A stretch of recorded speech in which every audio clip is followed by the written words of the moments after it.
ऐसे लोग हैं कि तकदीर ऐसे लोगों पे कभी भी मेहरबान नहीं होती। ये गुमनाम ही इस दुनिया में आए थे और गुमनाम ही इस दुनिया से चले जाएंगे।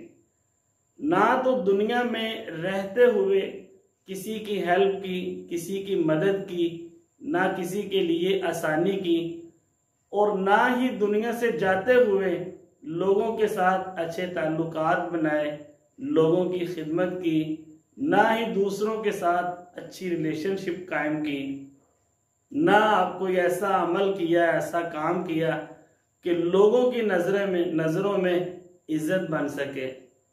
ये ऐसे लोग हैं कि गुमनाम ही दुनिया में आते हैं और गुमनाम ही इस दुनिया से चले जाते हैं।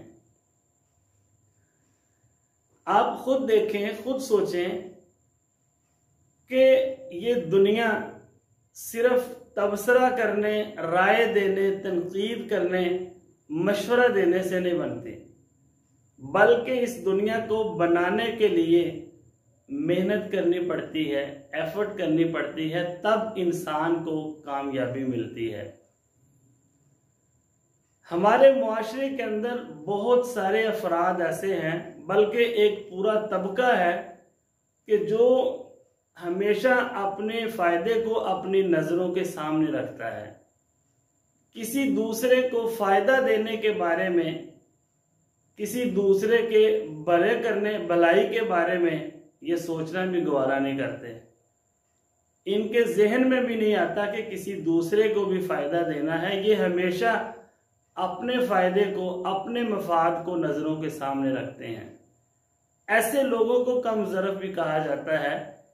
इनकी मिसाल उस आकाश बेल की तरह है जो किसी दरख्त पे खुद ही अटैच होती है। गांव के रहने वाले लोग इस बात को समझते हैं कि वो दरख्त पे किसी जगह अपने आप को अटैच कर लेती है, किसी तने से, किसी शाख से, और वहीं से एनर्जी लेना शुरू कर देती है। फिर वहीं से एनर्जी लेके खूब फैलती फूलती है। यानी वो दरख्त की तरह उस प्रोसेस से नहीं गुजरती। जैसे किसी दरख्त को पहले बीज लगाना पड़ता है, फिर उसको खाद पानी देना पड़ता है, फिर उसकी धूप छांव का ख्याल करना पड़ता है, आहिस्ता आहिस्ता वो एक पौधा बनता है और कुछ सालों के बाद वो एक दरख्त बन जाता है। बल्कि ये बेल दरख्त से ही अपने आप को किसी जगह अटैच करके वहीं से एनर्जी लेती है और खूब फलती फूलती है। इसी तरह हमारे मुआशरे के अंदर बहुत सारे लोग ऐसे हैं कि जो खुद मेहनत नहीं करते, जो दूसरों को फायदा पहुंचाने के बारे में नहीं सोचते, बल्कि दूसरों का खून चूसते हैं। हमेशा दूसरों से फायदा हासिल करने के बारे में सोचते हैं। कभी ये नहीं सोचा कि यार ये बंदा मेरी खिदमत करता है, ये बंदा मेरी हेल्प करता है, मुझे भी चाहिए कि मैं इसको सपोर्ट करूं। ये ऐसे खुद गर्ज लोग हैं। और जैसे ही ऐसे लोगों की जिंदगी के सफर का इख्तिताम होता है तो ये लोग तन्हाई के अजाब के अंदर मुब्तला हो जाते हैं। क्योंकि जब इनके पास एनर्जी थी, जब इनके पास ताकत थी, कोई इख्तियारात थे, पैसा था, उस वक़्त इन्होंने किसी दूसरे की रिस्पेक्ट नहीं की, किसी दूसरे के लिए आसानी पैदा नहीं की, किसी दूसरे के लिए कोई ऐसा काम नहीं किया कि वो लोग फ़ायदा ले सके, लोगों से अच्छी रिलेशनशिप नहीं बना सके।